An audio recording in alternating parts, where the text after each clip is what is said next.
Hello, my name is Irina and I'm a certified open yoga teacher.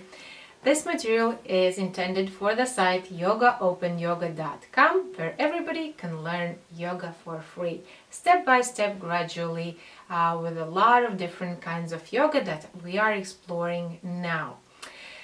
So, where we talked about many different kinds of yoga, and that there's one yoga and many different styles that we can do depending on our necessities, willingness, or skills, and that there are some more practical kinds of yoga like classical that makes the foundation, and that there are some advanced or rare kinds of yoga that we don't have that much information about.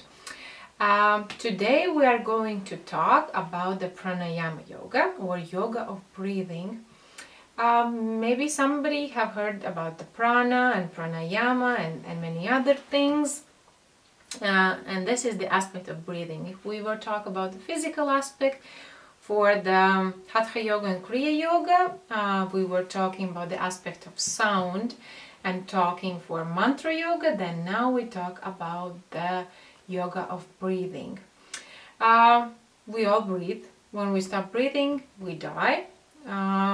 It's a good thing now if you could concentrate on your breathing, or let's say write down for you a task after this class, that you spend a moment focusing on your breathing. Let's say breathe with your belly, try to inhale and exhale. Close your eyes and it will be more easy to concentrate. I want to know, is it easy or difficult, or do you find yourself controlling this process or not? And how does it impact you? We know that breathing reflects the way we feel. When we are stressed, we are breathing. Or we had some physical exercises again, and when we are asleep, we are we can have a long inhale and long exhale. So, and sometimes we can do the vice versa.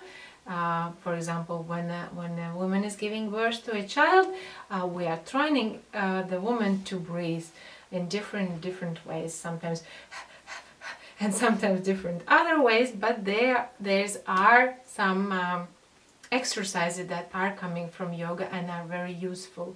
Sometimes when we are worried, we just try to think about the breathing, or we count the number of the breathing, and this is very useful. Actually, pranayama yoga has a lot of different exercises for you to practice, and still we need to understand how it's formed.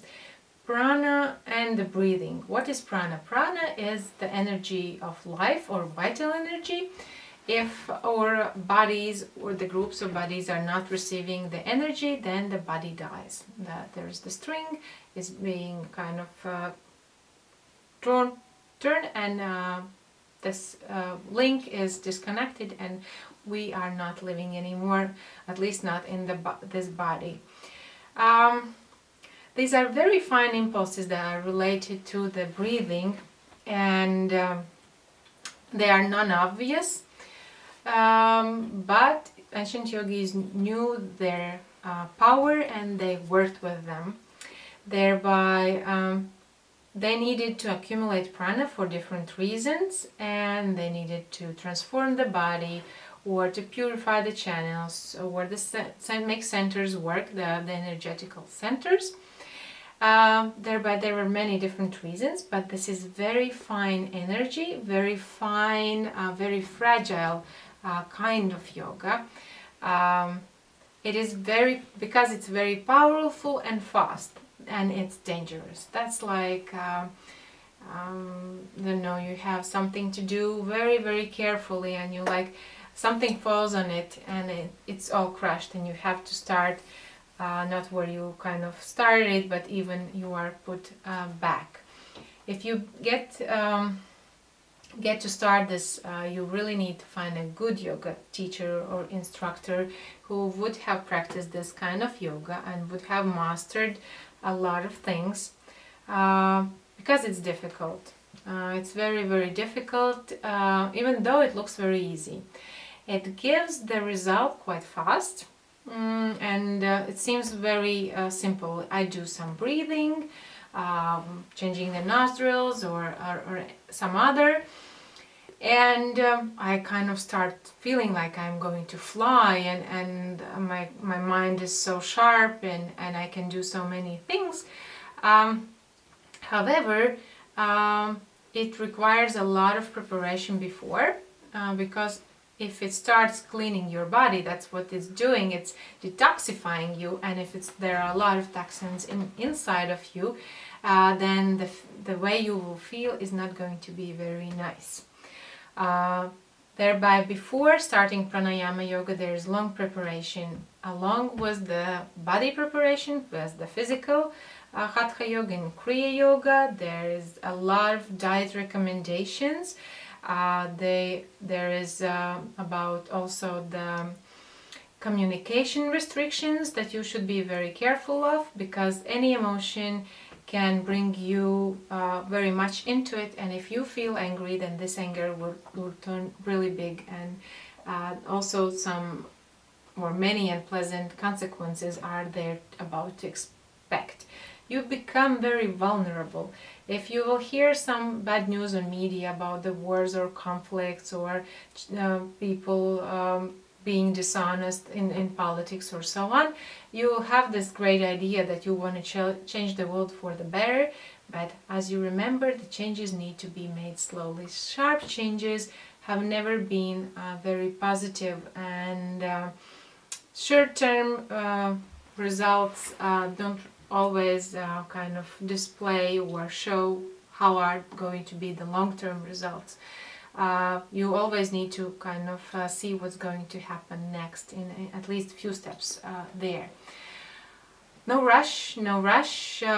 Quietly, peacefully, just a little bit, the slightest discomfort, and you have to stop. There's a mandatory rule that after the pranayama exercises, breathing exercises, you need to relax more than after any other kind of yoga, where it's also suggested to relax because you have done a great job or a big job, and you need your structures to kind of get more balanced, for you to calm down and to be more clear about what's happening. The harmony. Again, it's not enough repeating here. For some reason, where mantra yoga is so powerful, so easy, and so secure, people find it childish. When it comes to the pranayama yoga, people don't really ask for where does it come, and it maybe it also looks childish, but the strength that it gives, the powers on the fine level are so tempting that not many people can resist. And sometimes it's the fact that your physical body is not able to kind of reach the fine structures there are, your bodies, that it just kind of stays there, and it's kind of feeling very fragile connection of the prana, and that it can disconnect at some point if you have not been careful. So use the first two yoga principles for your practice. No harm, of course, no waste of time, but the priority is the first principle, where you are pretty much working with yourself and doing no harm to yourself, and for your activities and inspirations that might mislead you sometime, not to hurt other living beings, especially your loved ones. So be careful, but practice if you can find a good instructor. There will be a whole course on this topic for us to come to the next, so still we need to review meditation and then go to the more rare kinds of yoga. Have a small text about the pranayama yoga and make it as your mantra. Relax after pranayama. Thumbs up if it was helpful. I hope you to see on the site yogaopenyoga.com, and see you next time. Bye bye.